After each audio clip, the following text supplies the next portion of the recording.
Hello সবাইকে, সবাই কেমন আছো? আশা করি সবাই ভালো আছো, সুস্থ আছো। আমার নতুন একটি ভিডিওতে তোমাদেরকে জানাই অনেক অনেক স্বাগত। আজকে বানাবো আমি কুমড়ো পাতার বড়া, সেই জন্য এখানে অনেকগুলো কুমড়ো পাতা নিয়ে নিয়েছি। এই ভিডিওটা করা ছিল আমার অনেক আগেরই, তো পেজগুলোরও আগে করছিলাম, তো ভিডিওটা আপলোড করা হয় না আর কি।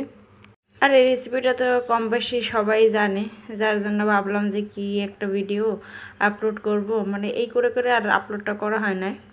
অবশেষে আপনাদের সাথে শেয়ারই করে নিলাম, কারণ কালকের আমার ভিডিও করা হয় না, মানে কালকের ভিডিও করছিলাম তো কালকেরই আপলোড করে দিছি, পরবর্তীতে আর ভিডিও করা হয় না, যার জন্য এটা গ্যালারিতে ছিল।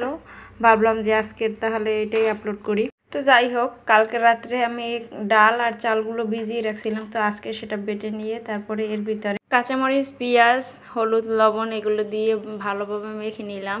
মেখে নেওয়ার পর কুমড়ো পাতাগুলো এভাবে করে কেটে নিয়েছিলাম, তো ওগুলো দিয়ে ভালোভাবে মেখে নিতেছি। সবগুলো একসাথে না দিয়ে অল্প অল্প করে মেখে নিলাম। আর আমি তো এভাবেই করে বড়াগুলো তৈরি করি, আপনারা কিভাবে করেন সেটা জানি না, তো আমার এভাবে করতে ভালো লাগে। কারণ অনেককে দেখেছি যে এভাবে না কেটে এক একটা পাতা করে মানে গোলার সাথে মিশিয়ে ভালোভাবে তারপরে ভাজ করে তারপরে ভেজে নেয়। তো আমি এভাবেই করি, সেটাই আপনাদের সাথে শেয়ার করলাম। এই যে ভালোভাবে মাখা হয়ে গেছে, আর এভাবে করে মেখে নিলাম। মেখে নেওয়ার পরে কড়াইটা বসিয়ে দিলাম। কড়াইটা গরম হওয়ার পরে দিয়ে দেবো ভিতরে তেল, আর তেলটা গরম হলে এর ভিতরে আস্তে আস্তে করে বড়াগুলো দিয়ে দেবো শেপ করে, গোল শেপ করে আর কি।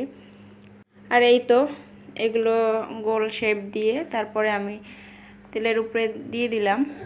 এই তো এভাবে করে সবগুলো দিয়ে নেব আস্তে আস্তে করে। আর কেউ কিছু মনে করবেন না, জানি যে এরকম বড়া করতে কম বেশি সবাই জানে, তো গ্যালারিতে ছিল যার জন্য দিয়ে দিলাম। আর এই তো সবগুলো বড় আস্তে আস্তে দিয়ে দিলাম। দিয়ে দেওয়ার পরে এপট উপট করে ভালো মতন ভেজে নেব।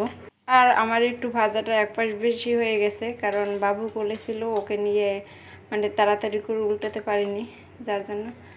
তো অবশেষে আজকে ভিডিওটা এই পর্যন্তই। সবাই ভালো থাকবেন, সুস্থ থাকবেন, আর ভিডিওটা কেমন হলো অবশ্যই জানাবেন। আজকের মতো ভিডিওটা এই পর্যন্তই। Tata, bye bye.